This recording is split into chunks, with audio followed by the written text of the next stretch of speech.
When a person works out, they don't just work out their biceps or they just work out their quads. Well, some people will just work out their booty or whatever the case. But the point is that when you exercise, the idea is to want to work out the entire body for a balanced, developed physique or just overall health to work the entire thing.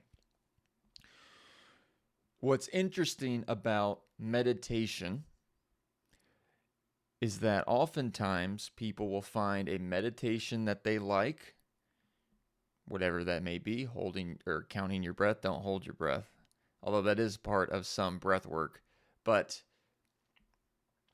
doing various things, whether that be a gratitude practice, whether that be loving kindness meditations, whether that be focusing on something in front of you, or any of those kinds of different things. Now, what I'm going to be postulating, and this is something that came across me today, is that when I do different meditations, when I vary up my kind of brain workout routine, I feel better. I feel better when I do the different kinds of things. I don't know why that is. Well, I have a theory. I have a theory of why that is. And my theory is that you are working different parts of your brain in the same way with working out, you work out different parts of the body.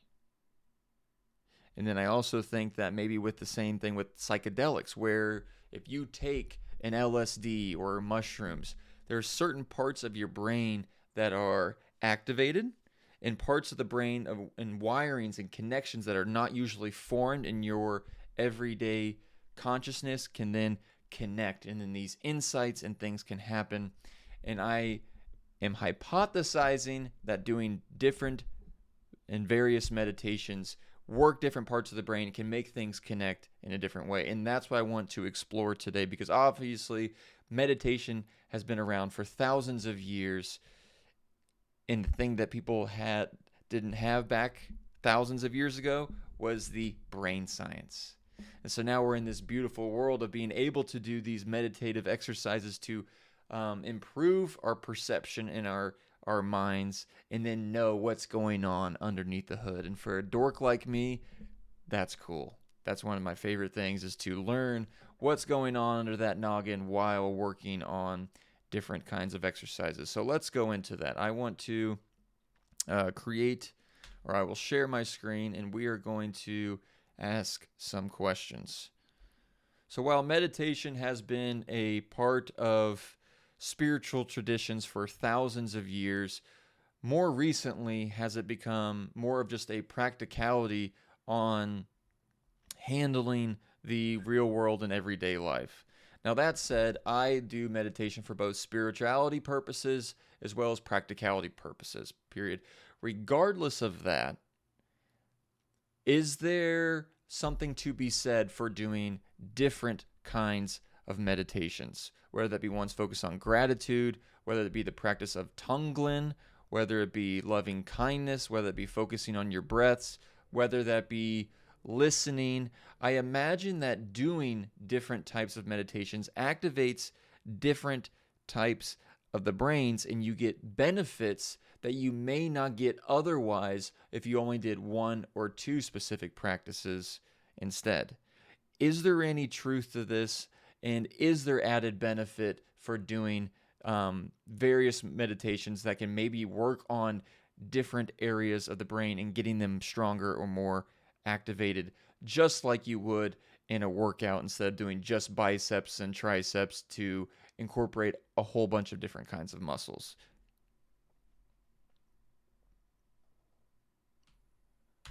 Yeah, it says there's real truth to it. Let me see. I'm going to ask Gemini this as well, the same question. We have Claude and Gemini both up. I want to see what both of these bad boys have to say. Probably get very different answers. Okay, so cross-training model of meditation is real. Different practices do target different brain systems. The workout analogy holds up surprisingly well. Neuroscience has confirmed that various meditation styles recruit distinct neural networks, meaning a single practice likely won't give you the full range of benefits. Focused attention, open monitoring. Open monitoring is when you just kind of sit there and you just notice whatever comes up. You're open to anything in your experience. If you have a sensation in your stomach, you just notice it. If you hear something over there, you notice that too. If you have a thought about this is stupid, you notice that too. That's what open monitoring is. Loving kindness, transcendental meditation, each produce distinct patterns of brain activation, both regionally and in terms of neural oscillarity, brainwave signatures. Wow. Concentrated practices like breath focus activate the frontoparietal attention network, while loving kindness lights up limbic areas tied to emotion and the network associated with theory of mind, the ability to model other people's mental states.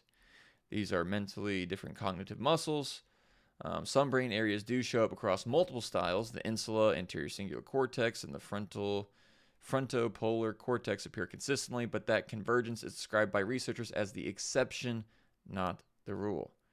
Most of the neural effects are practice specific. So based on what you are practicing, whatever kind of mental exercise you're doing, you are working a certain kind of neural network.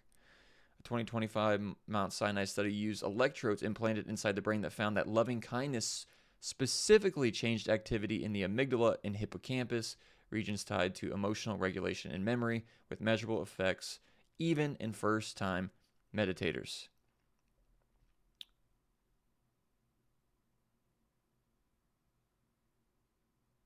Interesting. Even two practices that look identical on the surface, like a body scan, where you kind of put your attention into different parts of the body, versus a relaxation response body scan. I honestly don't know the difference between those two. Produce different coupling patterns between brain regions, one leaning toward, deliberate control, the other towards sensory awareness and perception.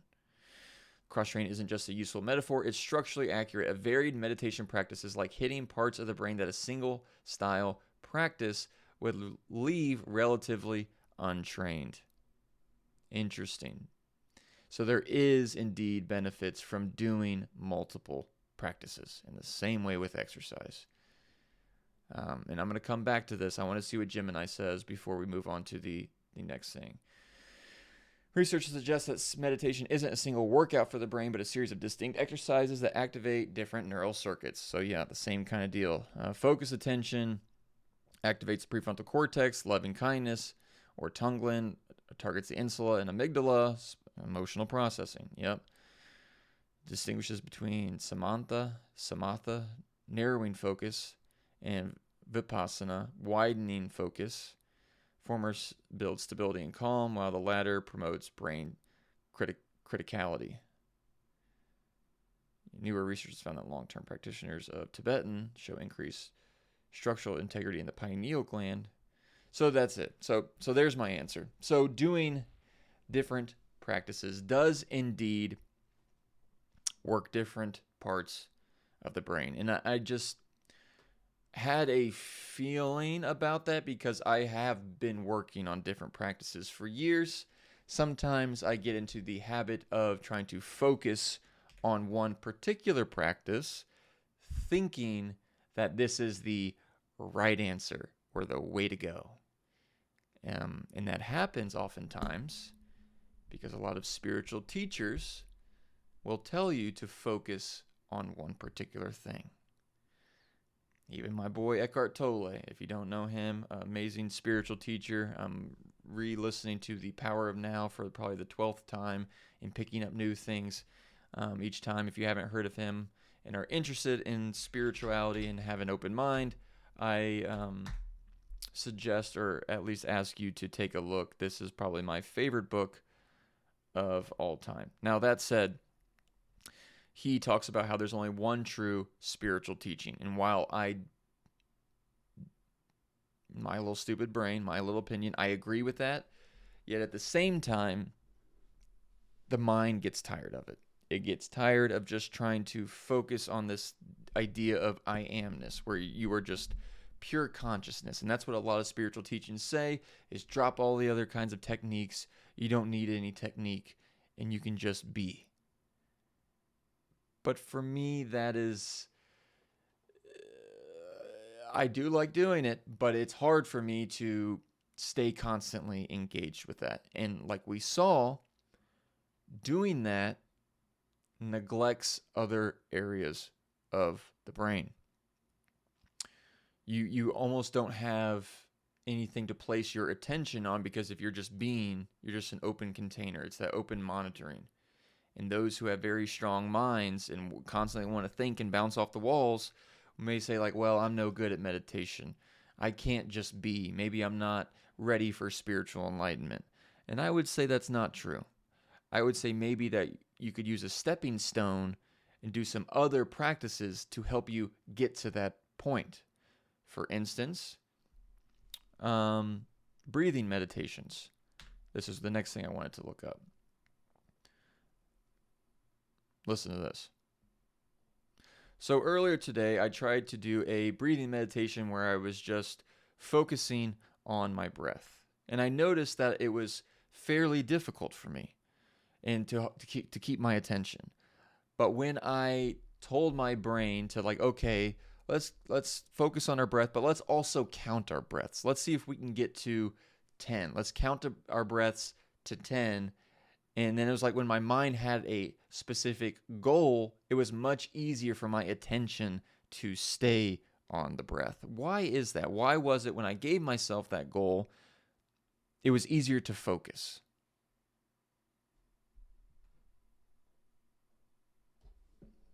That's what happened. I mean, literally, it was hard. I was trying to do a breathing meditation, just in, out, and I kept losing track. But I'm like, all right, you know what? Let's focus. Let's say we have to get to 10. So 1. All right, cool. Let's do it again. 2. And then, like, having that goal for whatever reason made it much more intriguing for my brain. It had a mission to achieve. Adding a count to your breath transforms a passive observation task into an active, closed-loop cognitive process, which prevents the brain from slipping into its default state of mind wandering. In cognitive psychology, your brain has a limited capacity for verbal processing. By counting, you occupy the space that would otherwise be used for your inner chatter, effectively crowding out your distracting thoughts. Counting to 10 provides a micro goal that triggers small releases of dopamine, when reached. This gamification makes the task more rewarding for the brain's executive center than just the abstract, open-ended goal of just being present. And this is interesting, folks. It really is, because, like I said, so many times meditation teachers, and while you can't blame them, they give you or tell you that you don't need this, you don't need that, just do this, don't worry about that. But it almost feels like they're missing the neuroscience component. Like, I promise you, I've listened to hundreds of meditations from different teachers. Literally, I promise you. And a lot of them will say, don't focus on this, focus on that, all these kinds of things. And they would say, like, you don't need to count. You don't need to count. Don't worry about that. Watch the mind go. But we've seen proof in how they can help. How maybe your mind can maybe be clearer if we leverage the neurobiology and the underlying mechanisms that make our brains tick. And so if you do have trouble focusing on your breath, adding that goal, I don't think is a problem. And if anything, if you can use a goal to keep your mind more focused, you get to the same place of having a more clear and open mind, which was the goal of the teacher all along. So I say that because a lot of these spiritual traditions, religions, have focused and come up with these beautiful exercises. And now in modern day, we can put the kind of puzzle pieces together, knowing that they work on different things. And so just this morning, another meditation. So I did that breath meditation first, adding a goal, and I noticed that I felt much more focused. So I wanted to look that up. The next meditation I did was something called Tunglen. Tunglen. And I will show you what that is here in just a second. Yeah, here we are. That's actually the meditation I did this morning was with Pema Chodron. She is a spiritual teacher. Fantastic lady. Tunglen, a Tibetan Buddhist meditation designed to cultivate radical compassion and openness by reversing the ego's tendency to avoid pain. Yeah, the idea, it's crazy. The idea is that you inhale the suffering, the darkness, negativity of someone else, and then you exhale relief and joy and happiness for that other person. You can do it through visualization, and it's like, it's what it says. You connect deeply to the human experience and to other people. And I did that, for a couple of reasons. For one, it's Tuesday, and for me, Tuesday is the category of hard stuff.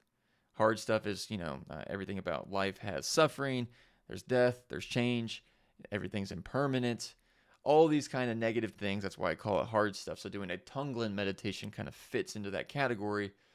But also, my wife is pregnant. She's 9 months pregnant, and I'm kind of gearing myself up to hopefully have the mental capacity and compassion for her, because she is going to be in extreme pain. And I tend to be anxious, is kind of like my default state with strong emotions. I think that could be largely caused by childhood, but that's neither here nor there. I wanted to visualize my wife kind of going through labor and the delivery and the suffering that she's going to feel, and be this open container for it. And while that sounds insane, and to a person who's never done it, it sounds like, what the fuck are you talking about, dude? You're weird. It was pretty crazy because it felt like I could take it in. And I somehow was just like focusing on my heart center. And then when I released, it just felt like it felt like my heart was this open container that could handle all of the suffering and pain. And it dissolved it immediately. Like, that's what it felt like, is what I'm saying. And it was beautiful. It was a beautiful practice, and I want to continue to do that, especially as we get closer to the upcoming birth of our first child. As you can tell, I'm very excited. I can't wait. It's going to be the most amazing thing. And before moving on to the next part, I do want to look up Tunglen and the neuroscience, because I think what happened this morning was absolutely insane, and I just want to know what the fuck was going on. All right, so let's ask. Can you explain the neuroscience of a Tunglen meditation practice, how you can kind of breathe in this suffering?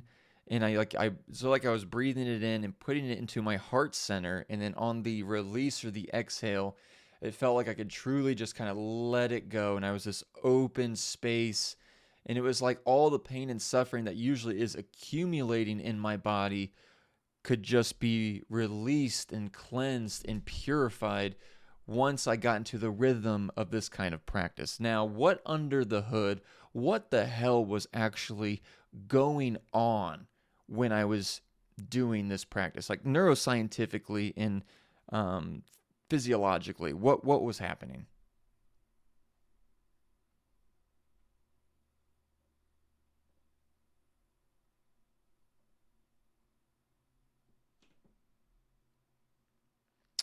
Tunglen isn't just a visualization, it's a high-level cognitive reappraisal task that shifts the brain from a state of empathetic distress, feeling someone's pain as a threat, to compassionate action.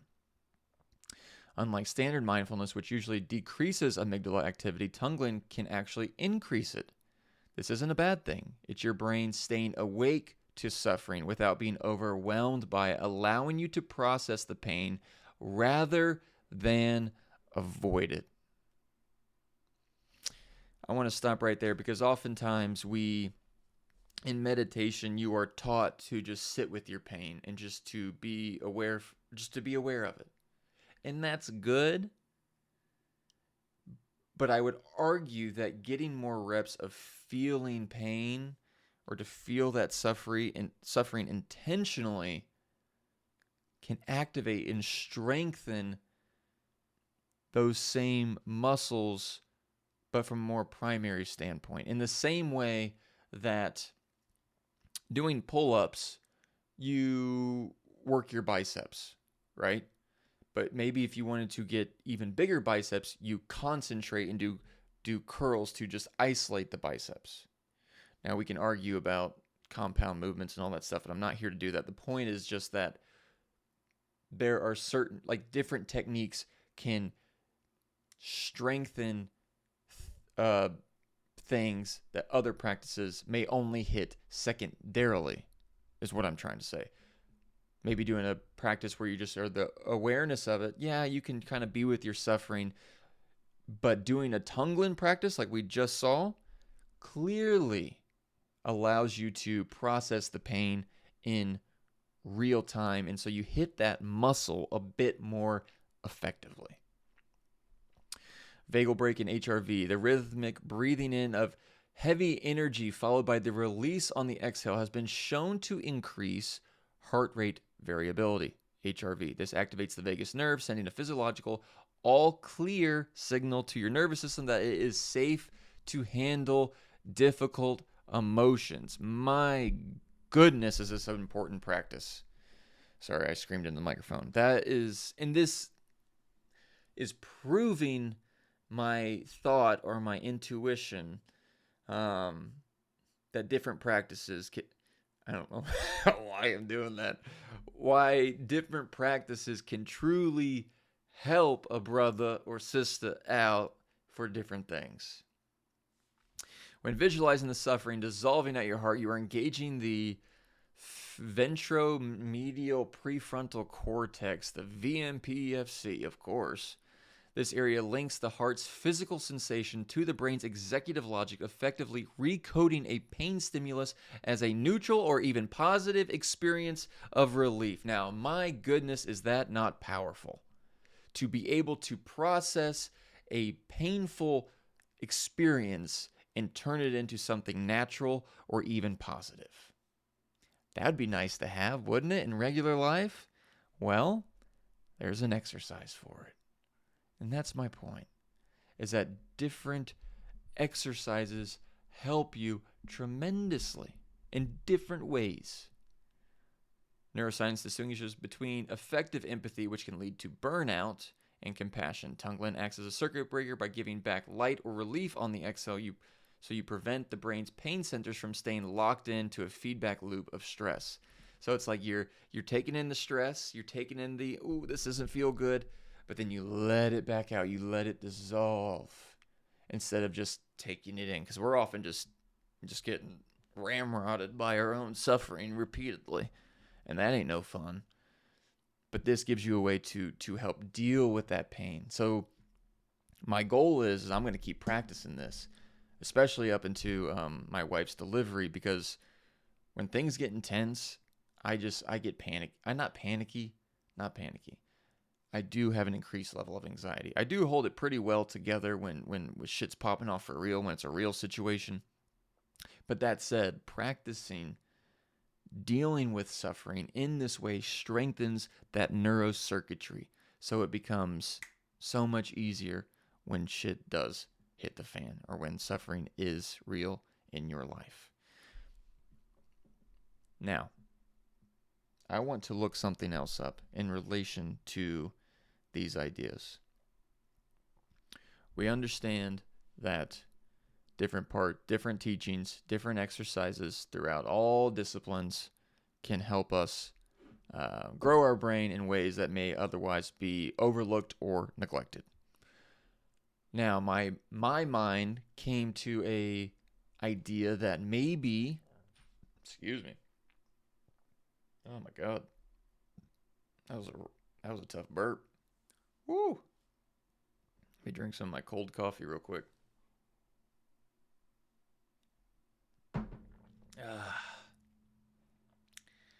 It's like the right in between. Ugh.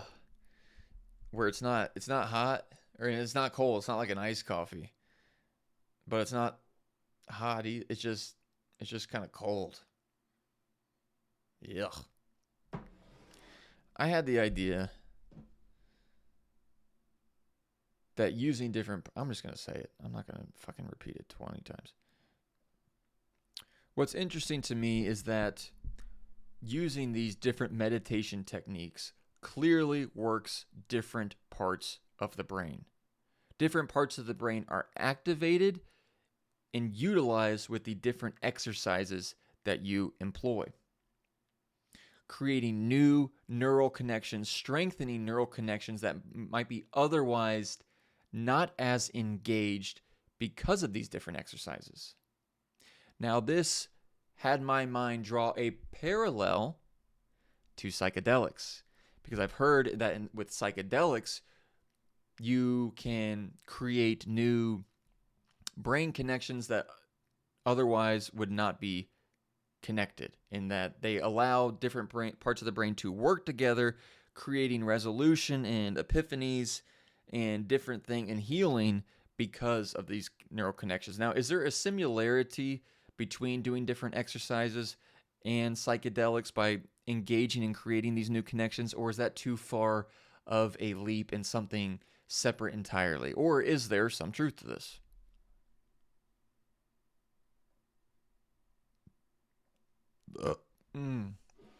Golly, I'm sorry, y'all.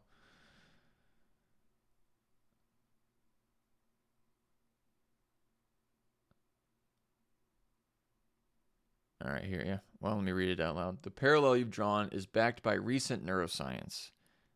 While meditation is a bottom-up build, psychedelics are a top-down flood. Both achieve a similar state of global brain connectivity by quieting the same central hub, the default mode. This default mode network, boy. You cannot get away from it, man. Both intense meditation and psychedelics target the default mode network, the brain's ego center, responsible for self-talk and rumination. Like when you're laying in bed at night, thinking.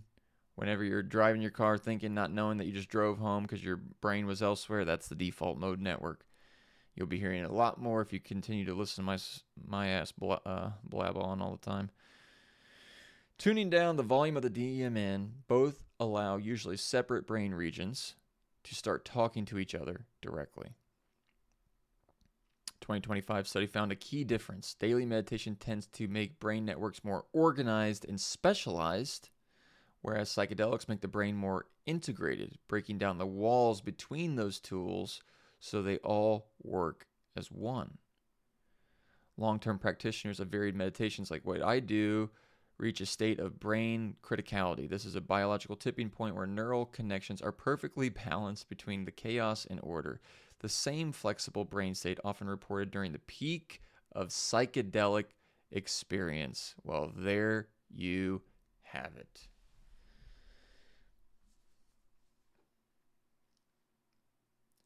Biological tipping point where neural connections are balanced between chaos and order. When doing long-term practice of varied meditations, you get the same flexible brain state often reported during the peak of psychedelic experience. I'm telling you, man, when I vary up my meditations, I can feel a difference. It just feel like things are just balanced, more in line, rather than always practicing one technique and thinking that one way is the answer. Now, if one way does work for you, eat your heart out. Whatever the expression is, do what you got to do. Do you? But for me, at least, it helps to vary it up. Recent research has found that intensive meditation retreats can actually alter blood plasma to encourage neurons to grow longer branches and form new connections, similar to the neuroplasticity spikes seen with the substances of psilocybin, like mushrooms. Wow. Think of meditation as a flashlight, where psychedelics are turning on every light in the house at once. Both illuminate the rooms, but the aiming of meditation helps you keep the lights on long after the session ends. Obviously, you don't want to try to only heal your brain or to make long-lasting changes through psychedelics. While it could be helpful for sure, um, you don't want that to be your only diet of healing, so to speak. Wow. This is cool shit. Cool shit. I just gotta trust my gut more, man.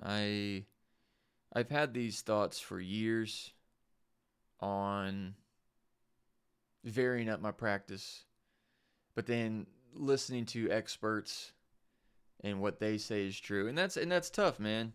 In this day and age, everyone's an expert, including myself, you know. I'm talking about this shit, thinking that I got a cramp. Um, Here I am talking about my own version of what I think is correct, you know, telling you guys that, oh, do this, look, it's backed by science. Um, but really, you just got to find what works for you. You got to find out what works for you. This just happens to work for me, and I do think, I mean, there is some science here. I'm being a hypocrite. There is science here on working different parts in the brain. Take that for what you will, but in the same way that a bodybuilder needs to work on, you know, every muscle you got, could be beneficial in our lives to work on all the different parts of the brain we got that do different things. So food for thought, something to chew on and look up for yourself. Now, I do want to do one last thing before I hit the road here. Quite literally, I need to go to work. But I do want to do one more thing, and that is to create a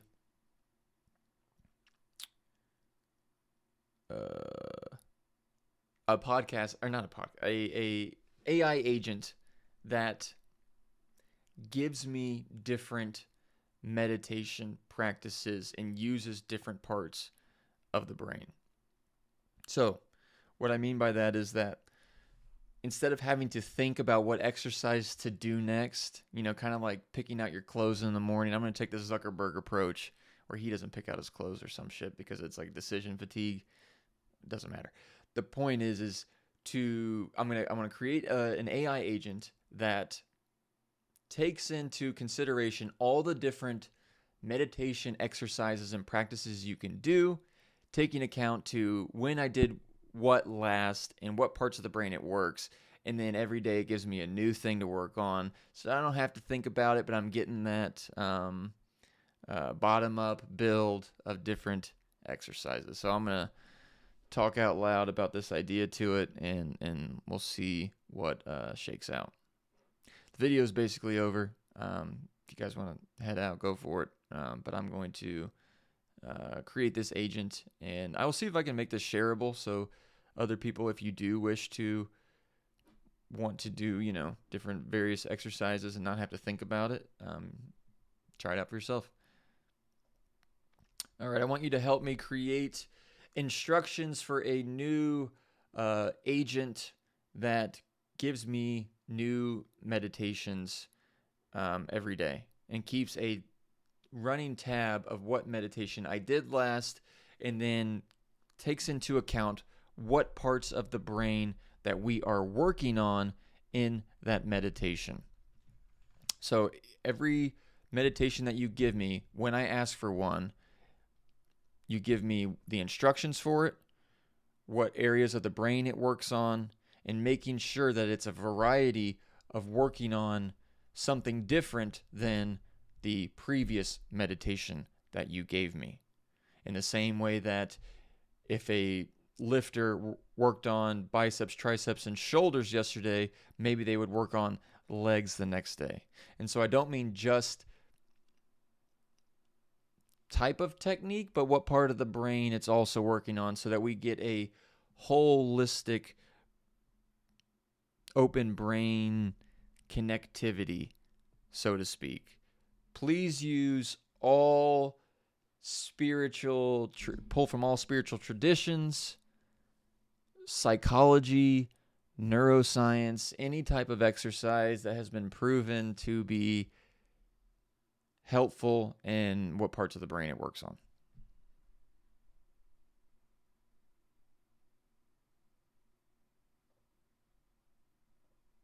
Hold on. Here it goes. Oh, don't read the practice skill. God.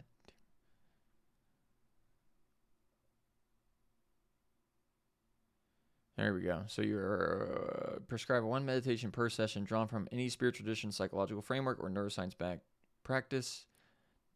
You track what was done previously to ensure the user is developing whole brain connectivity. Yeah, that. Over time, not just repeating the same type of practice. Core logic. The brain gym model. Treat each meditation like a workout targeting specific brain regions and networks. Yeah. Dope. This is what we want.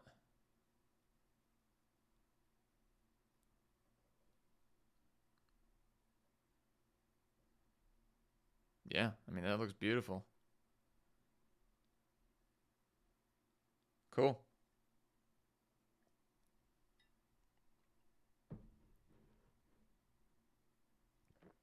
All right, I'm gonna have to look into what all this other shit is. Claude powered artifact. I don't know what that is. But yeah, I will see if I can make this into a I'm gonna try this out first of all. Maybe I should do that. Maybe I should try this out. Because I don't even know if this is gonna work. But yeah, I want to do that. I think that can be helpful, and it keeps the home base fresh. Like that's another thing. If you get bored with your meditations, it could help to vary it up. Variety is the spice of life, my friend, and turns out it's beneficial too. Work different parts of your brain and all that shit. So, thank you all for watching, and your boy's got to get going. See you all next time.